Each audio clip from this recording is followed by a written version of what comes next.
One thing that you might be less aware of with regard to the COVID-19 pandemic is that shortly after it erupted, epidemiologists actually thought that in order to curb the pandemic, in order to actually successfully stop it or mitigate it, it will be very challenging to do that without the development of an effective vaccine. And I won't go into the reasons of why, but it's related to the nature of the virus. And this led to the race of vaccine development, which yielded the ones that we are all, I think, familiar with today. And this race included dozens of labs all over the world trying to work and develop and test their potential vaccines in parallel, right? Based on their own theory, based on their own outcome measures, their own benchmarks, focusing on whether their approach is effective and why. At the same time, due to the urgency of the matter, many push for a more collaborative approach. And indeed, the World Health Organization, the WHO, published a call for a single large international vaccine tournament, if you will, of the vaccines developed at different labs, aimed at identifying what is the most effective vaccine as compared to a single placebo condition. And this call by the WHO, I think, is a useful example of a result-oriented approach that has gained prominence in medicine, but as I said earlier, we think has been underutilized in the social sciences and intervention sciences in particular. So as I said, the goal of the present talk is to make the case for and describe the utility of intervention tournaments in the social sciences to address societal problems. So first, a definition. Intervention tournaments, sometimes also called multi-arm trials, intervention contests, comparative evaluations, or what I think personally is the worst name, mega studies, is one study, a study that compares several different interventions, basically against a single control condition with the same standardized outcome measures and with participants drawn from the same population. So today I'll start by a very brief discussion of on the two main approaches used to advance solutions and intervention to pressing social and medical problems. We'll call them the top-down and bottom-up approaches, and then we'll discuss the main types of intervention tournaments that Samantha and I identified when we reviewed the literature. And I will conclude with a discussion on the practical considerations and pros and cons, the ins and outs, etc., of when conducting intervention tournaments. But before we dive into all of this, I'd like to say that many of the ideas and projects that we'll be talking about today were either inspired by Emile Bruno or were done in collaboration with him in his effort to put science to work for peace. Emile passed away on September 30th, 2020, after a hard battle with brain cancer. Samantha and I were both postdocs in his lab at Penn. And we see as our goal to continue his work and trying to get at least part of his vision materialized. And I think that this paper was a large step in that direction. Okay, so now let's put science to work for peace, as Emile would have said.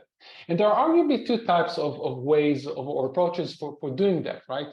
So, and it's something I alluded to when I talked about the COVID-19 pandemic. So as I said, for sake of simplicity, let's call them the bottom-up and the top-down approach. So the more common approach is the top-down approach, which considered to be, by some as the gold standard, if you will. And it entails the development and assessment of an intervention that is grounded in a specific theoretical approach or a combination of a few approaches. And its goal is to basically assess if a specific intervention worked and why. And usually progresses in the following manner. So researchers develop a theory, right, to explain a phenomenon. So for example, recent work has identified that overly pessimistic meta-perceptions, or how I think the outgroup members think about me and my group, my in-group, are prominent psychological factors that feed intergroup hostility. So just as one example, in a study that I was also involved in together with Samantha and Emile, we actually found that both Democrats and Republicans think that the partisan outgroup dislikes and dehumanizes them around twice as much as they actually do in reality. And that this erroneous or overly pessimistic meta-perceptions were very strongly associated with antipathy, intergroup antipathy, and spiteful policy support. And since then, this initial finding of erroneous meta-perceptions were actually observed by others in many different contexts all over the world. And then the next step is based on this understanding, this theory, right? A treatment or intervention is developed. So, for example, Mernick and colleagues from Stanford developed an intervention that corrects erroneous meta-perceptions by presenting the true values of the partisan outgroup perceptions together with with the participants' perceived meta-perception. So it's basically showing them the huge gap between what they think the others think about them and the actual numbers, right? And then this intervention is basically compared to a control condition in an experiment, in a randomized controlled trial.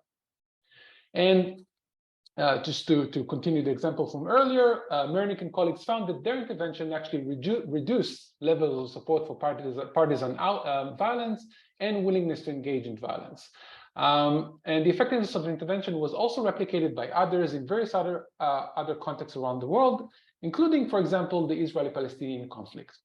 So this top-down approach obviously is a great way, right, to promote science and our understanding of why things work and if things work, but it's also limited as it's difficult to compare across interventions due to the different control groups that are used in different studies, the different populations that are used, and different outcome measures that are used across studies.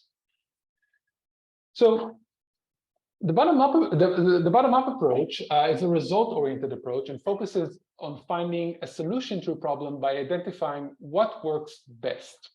And this can be done with intervention tournaments. This is one approach.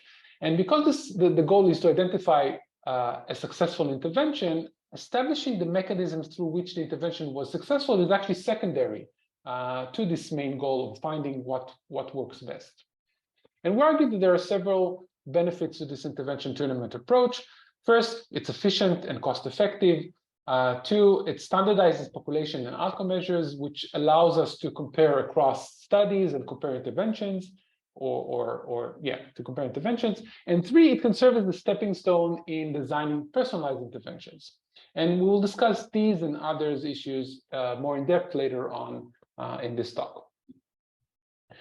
Okay, so we argue that there are three types of intervention tournaments, which are either based on crowdsourcing, curating, or in-house development of interventions. And of course, this differentiation between the types is only to simplify things for our discussion now. In reality, obviously, there are many cases in which there are some, combinations of the three approaches.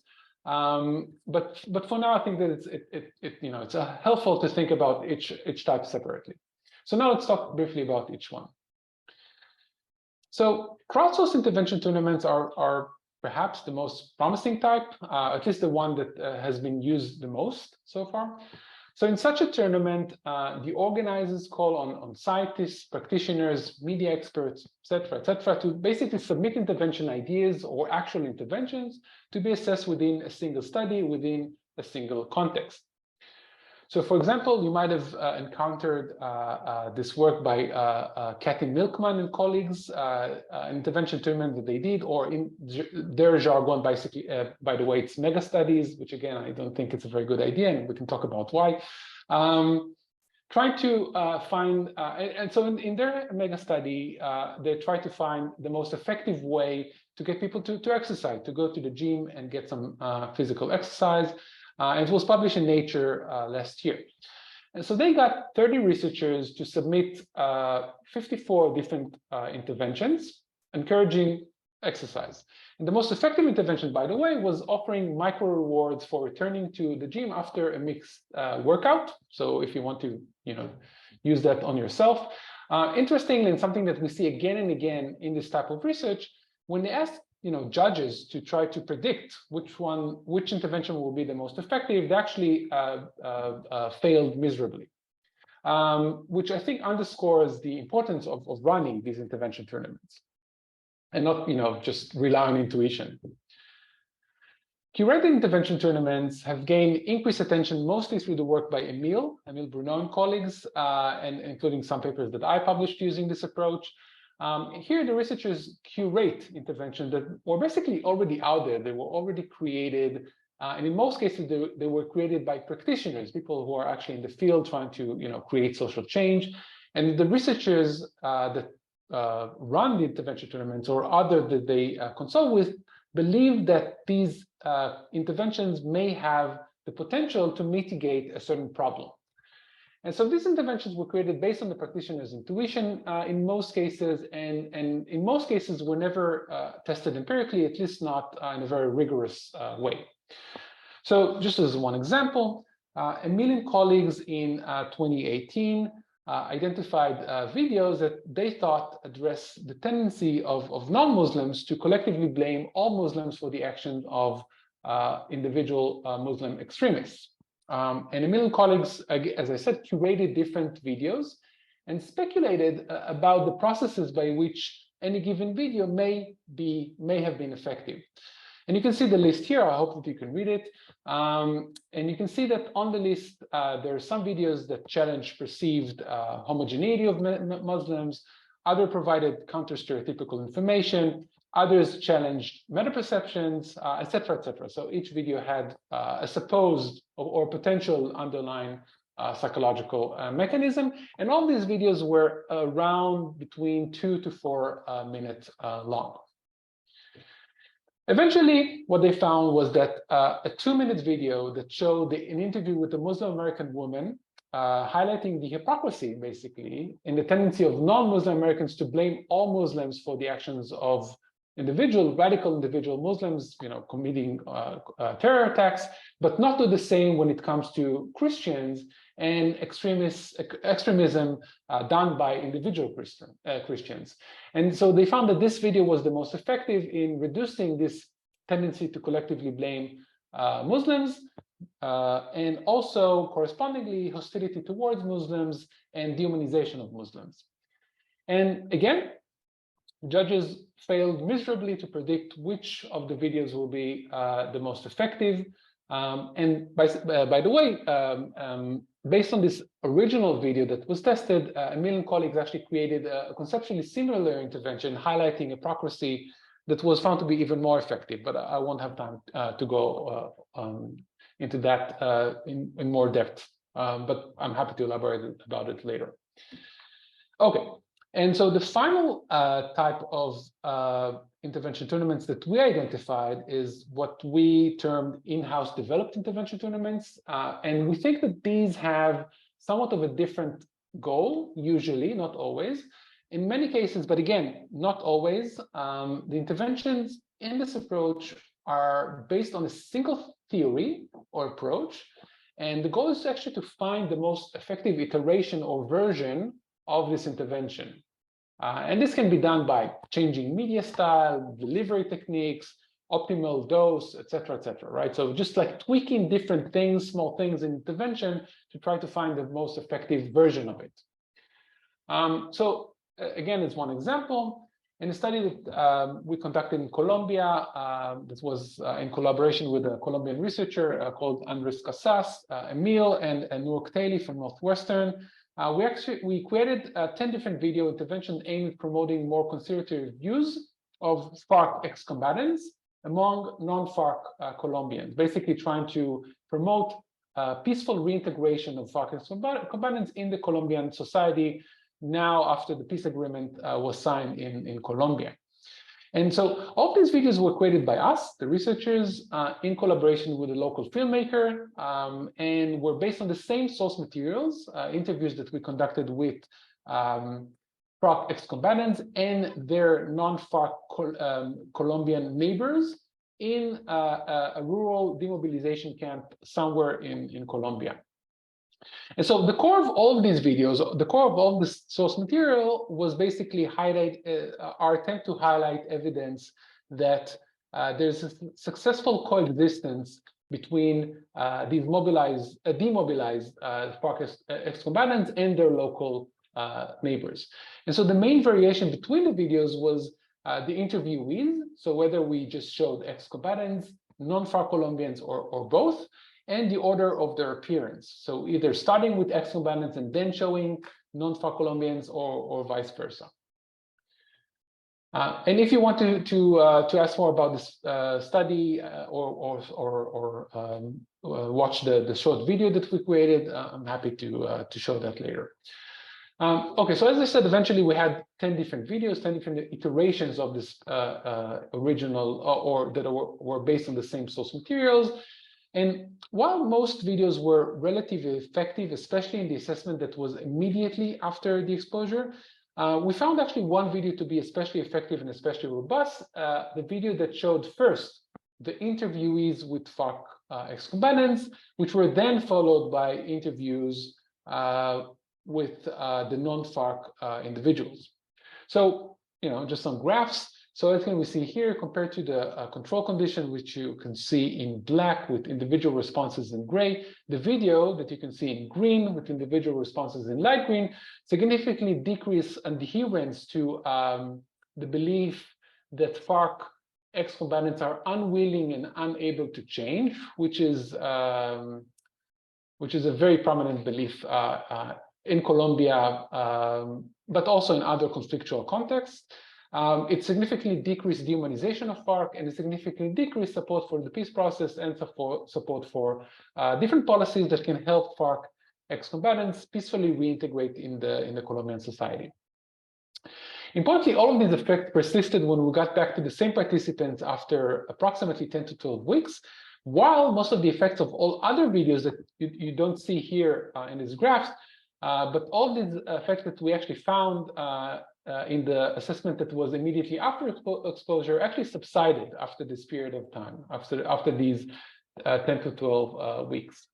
And so we replicated these results in 2 additional pre-registered studies that included an assessment of the psychological mechanism and also behavioral outcome measures. And again, I'm happy to elaborate if you have any more questions, and also talk about different elements that I just mentioned in this intervention tournament in a few minutes.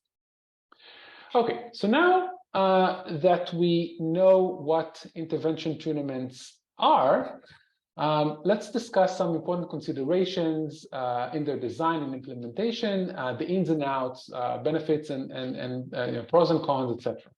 And I won't have time to go over everything that we have in the paper, and I won't have time to go about everything too much in depth, unfortunately. But as I said, the paper is out, and you are invited to read the pretty, I think, nuanced discussion that we have in the paper.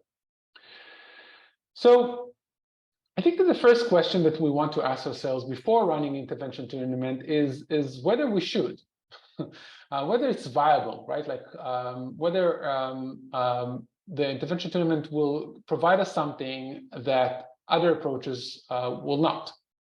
And we think that, or we argue that, at least when it comes to crowdsourced or curated intervention tournaments, for them to be viable, the intervention tournaments need to address a problem that many feel is important, that people have been thinking about, research, and there's actually a sense of to some extent, collective urgency to address it.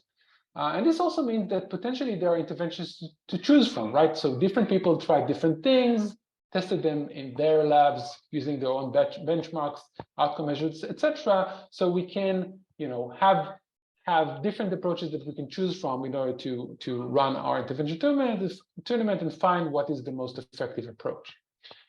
Another criterion that we think is important to consider when it comes to intervention tournaments viability is that intervention tournaments, or the problem that intervention tournaments need to address is challenging.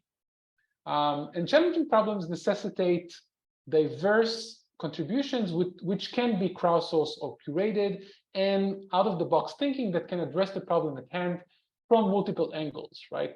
And this can also, as a side note, this can also increase the motivation of individuals to prove that they can come up with the most effective solution. And although we have a segment on this in the paper that I won't have time to go into today about how to solicit or incentivize intervention submissions, being publicly acknowledged as the winner of such an intervention tournament is actually a very big incentive. So it's not surprising that, given the two factors that I mentioned just now, it's not surprising that recent intervention tournaments that were done in the past few years try to address big issues, challenging issues such as polarization in the US, such as the Strengthening Democracy Challenge that was conducted very recently. If you perhaps you may have heard about it, trying to address intergroup conflict, prejudice, vaccination hesitancy, etc., etc. Okay, but I think that there's some more complicated things that we need to consider, and things get more and more complicated when we think about it. So let's say that we want to address implicit prejudice, like the work that Kelvin Lay and colleagues tried to address in their 2014 intervention tournament. Some might argue that the best way to combat prejudice is by teaching, for example, a new skill, like teaching perspective taking or emotion regulation, right? Trying to see the world through the eyes of your adversary or minority group or prejudiced group, or walking in their shoes, something along these lines, right? And this can help us increase empathy towards that prejudiced group.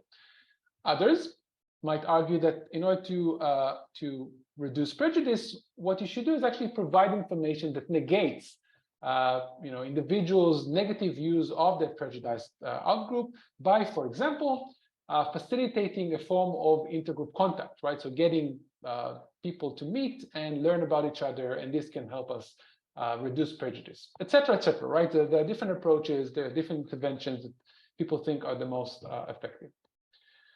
The proponents of these interventions might argue that in order for each of the interventions to be the most effective, they should actually be operationalized very differently. So, for example, in order to learn perspective taking, the proponents of this approach might argue that the best way to do that is actually to take 15 minutes to learn this new skill, in which or to have a session in which participants learn this new skill or tool, and that can help them express more empathy, for example. While the proponents of the intergroup contact approach might argue that the best way to use or to operationalize intergroup contact is by engaging with a short 5-minute video with members of the outgroup using virtual reality, as just an example, right? Sometimes these differences, to some extent, are unavoidable, and also, I would argue, might be even informative. If the only thing that we care about is which of the interventions is the most effective intervention, and we want to give each intervention the opportunity to put, to some extent, their best foot forward, right? Then it would be informative to know whether, for example, perspective-taking intervention is less effective, even if it has the potential, just because it might be too long, right? Just as an example. But at the same time, methodologically speaking, while we will be able to identify potentially the most effective intervention, which I want to remind you is our goal in intervention tournaments, the differences between the interventions creates a confound, right? We will not be able to know or identify why one intervention was more or less effective, and whether it was because the type of intervention or whether it was just the way it was operationalized, right? So this is a problem methodologically speaking, but again, if we want to find which intervention is the most effective, then it might be less of a problem. The alternative to this is to standardize completely or as much as possible the intervention. So, for example, I just mentioned the Strengthening Democracy Challenge. When they published their call for proposals, they actually included some guidelines for potential intervention submitters. And so they wrote there, for example, that the interventions have to be without any deception. They have to be up to 8 minutes long, so they have to be pretty short. They have to be online. They have to be costless, etc., etc. And this creates an even play field, somewhat of an even play field. But again, you can completely standardize it if you want. But it can also point to a limitation of intervention tournaments, that it's extremely difficult to conduct intervention tournaments that also include interventions that are not short, right? Or what some people like Betsy Paolo from Princeton will call light touch interventions. So very short interventions that are like a few minutes long. So even if, let's say, for sake of argument, that the most effective intervention we think is contact, intergroup contact, so bringing people from two groups to engage in a dialogue, a month-long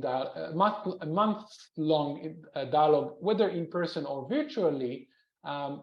If we wanted to use as part of intervention tournament, for the purposes of intervention tournament, we will likely have to operationalize it, for example, as a short video in which we depict a short encounter between members of two groups or something along these lines. In-house intervention tournaments are more likely to include longer interventions. So for example, there's a study by Leventhal and colleagues examined several different versions of a month-long curricula to promote resilience and well-being among girls in a few dozen schools in a region in India called Bihar. And this is hard to conduct and usually necessitates some type of collaboration with an organization that actually can pull something like that off, and they're happy to collaborate. But this is pretty rare. Okay, so how do we compare interventions efficiency, right? Or how do we evaluate basically interventions in intervention tournament? And here we have some more important decisions to make. And by the way, some of the decisions are also relevant to other, to basically all assessments of intervention, and not necessarily to intervention tournaments. So, for example, the first question that I like to raise is related to outcome measures. And so, in this case, the problem intervention tournament is addressing translates to the outcome measures we will decide to use. In the case of very concrete problems, we will have no problem operationalizing our outcome measures in very concrete behavioral measures. So, for example, I mentioned the work by Milpon and colleagues that wanted to encourage people to go to the gym. So their goal was to increase gym visits. So what they measured was gym visits, right? It was very simple. When it comes to more abstract problems such as promoting peace and reintegration in Colombia, as the case in our research that I mentioned earlier, it's more complicated. So in our work, we measured a mixture of different outcome measures that included both beliefs, attitudes, affect, policy support, behavioral intentions, and actual behavior, right? And all of these had something that had to do with the rather abstract problem that we had at hand. The next issue that I want to raise is that in the vast majority of intervention tournaments, each intervention is only compared to a control condition. And then if several interventions are effective, what is usually compared, is the effect size of each intervention. So for example, again, in the work by Milkman and colleagues that I mentioned earlier, they actually found that 45% out of the 54 interventions that they tested had a positive effect, right? They significantly increased gym visits compared to the control condition. And that the most effective intervention that they found, that the one I mentioned earlier, actually increased gym visits by 27%. And this is compared to the least effective intervention that had a significant effect, which the effect was only a 9% increase compared to the control. In some cases, there's a follow-up assessment to examine whether the effects persist after a period of time, as well as a pre-register replication to examine whether the effect is actually reliable, right? That it wasn't just a fluke, basically. And then there's the issue of control condition. So in most cases, researchers compared the intervention to an empty control condition rather than to a placebo control condition, an active control condition. And this is because it's extremely difficult to come up with an active control condition that will not bias the results in any way by, for example, increasing positive affect, cognitive flexibility, or other different psychological processes. And this is especially true when there are several theoretically diverse competing interventions that we test in our intervention tournaments.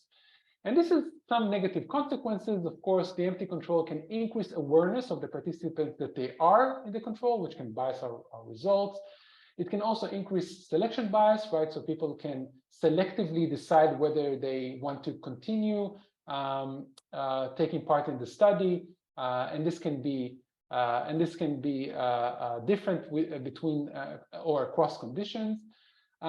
One option to address this is what we did in the project in Colombia, which is we first tested our interventions versus an empty control condition, and then in the follow-up study, we actually compared the most successful intervention with a control video that was actually very similar to an intervention, but didn't have any information, they didn't mention in any way the conflict in Colombia. Another way, by the way, is to run intervention tournaments that have both an empty control and an active control. And this was done, for example, by Kelvin Lay and colleagues in their 2014 intervention tournament. Intervention tournaments, regardless of the control condition, multiple comparisons are being made, which means that the statistical errors should be considered. Some researchers, such as Parker and Weir and Mark Rubin, have actually argued that given the comparison is exploratory and independent, meaning that each intervention is only compared to the control and not to any other intervention, we don't need to make any statistical corrections to address any statistical errors. Others argue that some correction is needed, especially when we're talking about iterations of the same intervention. And indeed, some researchers, such as Milkman and colleagues, have actually applied some statistical corrections. But others, like Lay and colleagues and in our own work, actually decided to not do that, not to employ any statistical corrections, but actually, in order to address statistical problems, to actually run replication studies, right? To just make sure that the effect is robust, is reliable, and these replication studies should ideally be pre-registered. So just as an example, in the work by Lay and colleagues, they tested each intervention that was included in intervention tournaments 3.7 times on average. So, if the intervention worked across these different times, they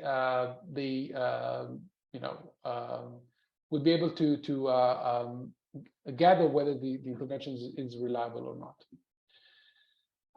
Replication studies are also helpful in teasing apart the underlying psychological mechanism. So as I mentioned before, identifying the psychological mechanism is only secondary to identifying what works best. And this can be done in, as I said, replication study or follow-up studies. We can look at the different mechanisms more systematically this way, and after we pre-registered our hypothesis. So just as an example, in the work by Emil and colleagues that I mentioned earlier about collective blame or the collective blame hypocrisy intervention, after they found that this was the most effective intervention, they ran several replication studies and actually found that the reason, according to their studies, the reason the intervention worked was because it induced cognitive dissonance. And as a final consideration of intervention tournaments design, some include a longitudinal component. And this has several benefits. So first, it can serve as another criterion for determining which intervention is the most successful. And it can help to rule out different psychological problems or concerns that I won't go into today. And it can also increase our confidence in the effectiveness of the intervention. So, for example, in Milkman and colleagues' research that I mentioned earlier, only 8% of the interventions actually increase workout after a month, as opposed to almost 50% that increase workout in the immediate assessment. And in our own work in Colombia, only one intervention showed strong, long-lasting effects after 10 to 12 weeks, while most interventions had some positive effect in the immediate assessment. So just to briefly summarize, the goal of the current talk and the paper that the talk is based on is, as I said, to increase utilization of intervention tournaments in the social sciences to address pressing societal problems by providing the pros, cons, the ins and outs of this approach. While there are obviously different complications and limitations, as I noted throughout the talk, Samantha and I argue that when using this approach diligently, intervention tournaments can complement existing approaches to intervention science, including recent calls for a more collaborative science between researchers and practitioners, and it can ultimately push the field of intervention science, and in particular peace interventions, forward. And with that, I'd like to end by thanking Samantha, my collaborator, Emil for inspiration, the funding agencies, and thank you so much for listening. Great. Thank you so much for that, Dr. Hameiri. I think it was really great to hear more about how these intervention tournaments work. And I'm sure people have questions, so we can open it up for some discussion for the last 17 minutes or so. I will actually kick it. Sure. Shall I just stop sharing the screen, right? Yeah, you can stop sharing. And I'll actually kick us off with a question. Sure. With the first one. So one of the things that I noticed, or at least the impression that I got, was the most, or maybe all of these were lab experiments, it seems, or maybe surveys. And so I'm wondering, something I think about a lot is that, while lab experiments are great for purposes of causal inference, right, they have arguably poor ecological validity in a lot of cases, in terms of their relevance for practitioners. So I'm wondering, I'm trying to imagine the logistical challenges with trying to do this in the field setting, but I'm wondering if you've tried that, or if maybe you have thought about or done in the past, where you've done an initial intervention tournaments, maybe in the lab or something, and then you took the best ones from that and then tried to try them in the field or something like that. So I'm just curious to hear your thoughts on that. Yeah, great question. So yeah, you're definitely right. It's very difficult to run something like this in the field, but there have been studies that actually did that. I think that the best example for that would probably be the work by Katie Milkman from Wharton at Penn. So she did some really remarkable work. And again, I don't like the name mega studies that they use, but they did some remarkable work in which they collaborated with different organizations, and just so the study that I mentioned about increasing gym visits, it's all in the field, right? It's basically collaborating with a very big gym, or like a gym chain or something like that in I think in Philadelphia. And then just collaborating with them, randomly assigning their clients to different conditions, and just do everything in the field, right? And then actually measuring how much their interventions increase gym visits. So you can do that, but you have to find an organization that is willing to collaborate with you on a large scale, which is very difficult. Running some studies in the field in collaboration with organizations, it's very hard to run even like a very simple, random controlled trial in the field, let alone something like that. But it's possible, right? It's just very difficult. What we do usually, we have a few papers that use intervention tournaments that were actually in collaboration with practitioners or social change organizations or what have you. And what usually we do is, I think that's something you mentioned in your question, which is we first try in an online study or in the lab or whatever, try different things, see what is the most promising approach, and then move on to the field and run the study, in the field on a large scale or whatever. There's one study that was just very recently published in which we collaborated with an Israeli organization And we tried different approaches in the field, in an online study, and then we found that this really interesting video using self-affirmation intervention was effective in helping people be more open to challenging information with regards to inequality between Jewish Israelis and Arabs in Israel. And so we found that to be the most effective intervention from our intervention tournament. And then the organization basically took that, created like a professional video based on like the original mock-up, basically, and used that as their intervention in the field. Okay, nice. Yeah, that makes a lot of sense. Seems like you can try to find the best way given the resources you have available and the nature of the intervention to try to scale up or something. Yeah, exactly. Great. Yeah. Okay. Does anyone else have a question? I feel like Kyle does.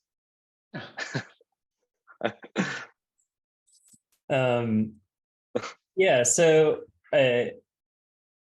thank you very much for the presentation. I think so a lot of the work that I'm doing is on complexity informed approaches, and so one of the things that I'm very interested in are the ways that you can work with like portfolio experiments, right? And basically, and whenever you're dealing with a complex situation, rather than trying to find the kind of best intervention that you can plan out over a long period of time, the alternative approach would be to come up with several kind of ideas for the intervention and then test them out simultaneously in the field, and then kind of track which ones are working and just go more directly to action. And so I think that just kind of applying that type of lens to the presentation that you were doing, I guess my big question would be, a lot of the interventions that you started to test out were, as you mentioned, the kind of short, light touch interventions or treatments, like a video or something like that. And so I think the kind of theory that would come out of that, right, is that you would show the video to as many people as possible and then hope that there's some kind of change, right? Yeah. So if you were stepping outside of that a little bit more, would you see any application of this style of research design to something like a portfolio of kind of other actions in the field, and then kind of adding measurement to that rather than just using the mechanism of a video and the Right. Does that make sense? Let's see. Maybe. I think so. I'll try. I think that I understood your question. So I guess. So first of all, I mostly showed studies with videos because this is what I mostly do. But that doesn't mean that there are other intervention tournaments don't use other types of mode of delivery or media. So I just briefly mentioned that there's one study that was done in India in which they actually tested like a complete curriculum, different different versions of a curriculum in a school in several schools in India. So I think that like you can basically do whatever you want with this approach, as long as you have the right collaborators that are willing to play along. And I think that this is where it becomes more complicated, because most organizations will likely be happy to run like one study, usually without even a control condition. So let alone like something that has multiple conditions.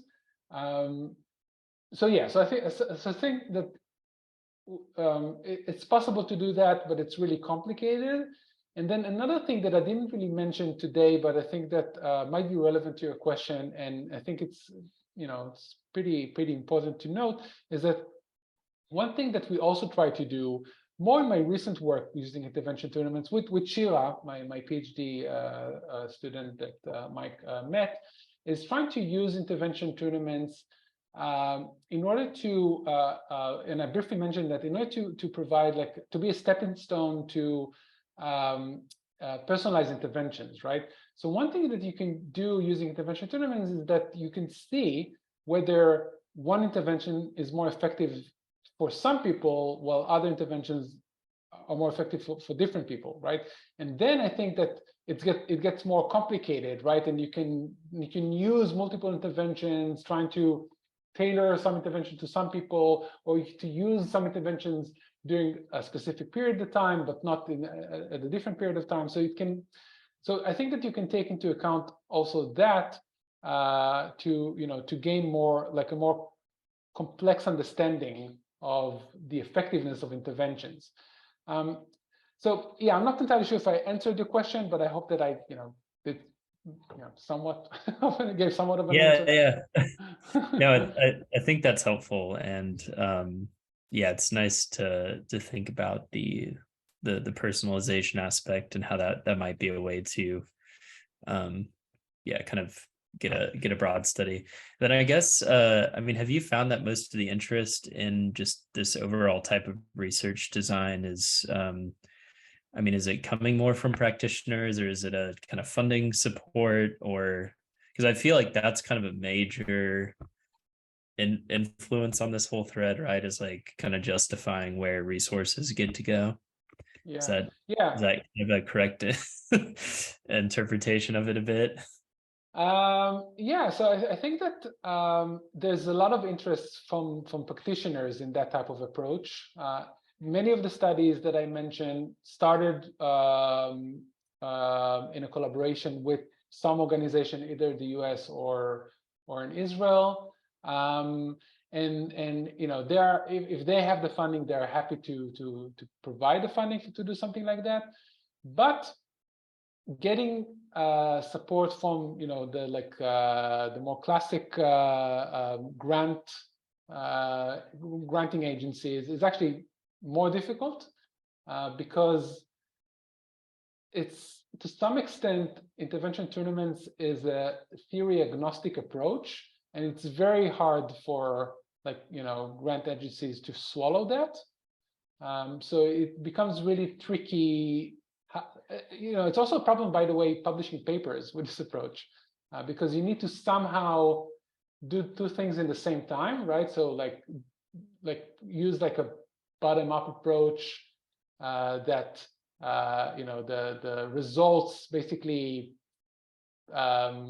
tell you, or like lead the story, but then also but then also at the same time provide some theory to your paper.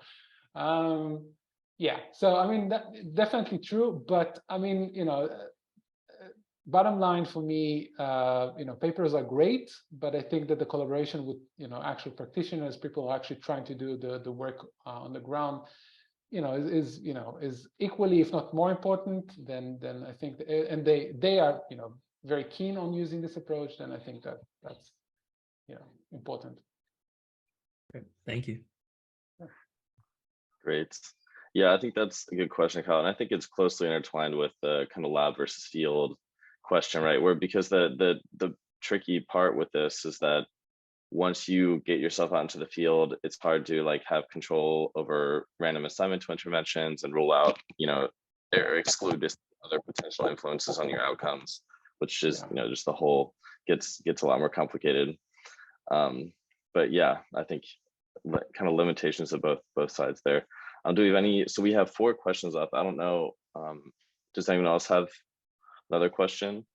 I just had a quick one. I'm a words person, so I'm curious if you can parse out a little bit the ambivalence about the mega study language versus the other. Yeah, so I mean, it's a small thing, but I think that mega study can be just one study with two conditions that is just huge, like with 1 million participants, right? It will be also a mega study. So I think that's just a confusing name. But intervention tournament, or something that had the words comparison or something along these lines, I think just is clearer when we talk about the approach.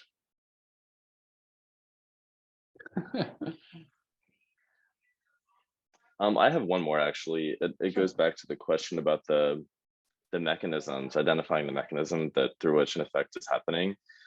I guess I think you kind of touched on this, but maybe I missed it or didn't fully process it. But are you not able to use like manipulation check measures or some type of mediation, do some type of mediation analysis to identify the mechanism? But I guess you would have to, even if you think, so for example, let's say you're comparing 5 different treatments that or interventions that you would expect would influence the outcome variables through a different mediating mechanism.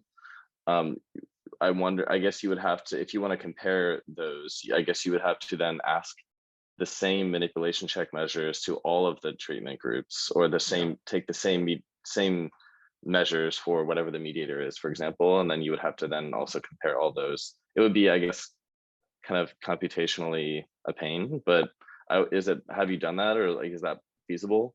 Yeah, definitely. I very briefly talked about it, but basically what we do in our work is usually we have like a bunch of like main outcome variables. So let's say, I don't know, support for policies, different behavior intentions, et cetera, et cetera. And then we also include some more like exploratory mechanisms, because as I said, the goal is to try to identify what works, and the mechanism is only secondary. But we in most cases we do include something, and then because we in the vast majority of cases run replication studies, we then like look at the mechanisms more systematically. But yeah, we use different we include different mediators or potential psychological mechanisms in our original study as well, but just as like secondary variables or outcome measures. And if you think about the work by Katie Milkman, etc., if you do something like that in the field, it's basically impossible, right, to do something like that. You can measure maybe 1, maybe 2 outcome measures, but that's basically it. Yeah, that makes sense. Okay, great. Well, it looks like we're just at the end of time here, so perfect timing. And I just want to say thank you so much again. I think this was really, really useful, and it was really interesting for me to learn more about it. And thanks to everyone for coming.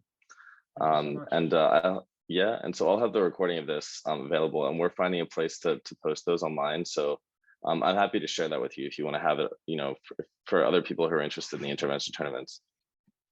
Yeah, sure. Thanks. Okay. Great. Bye. Well, thanks a lot, everyone. Take care. Thank you. Bye. Bye.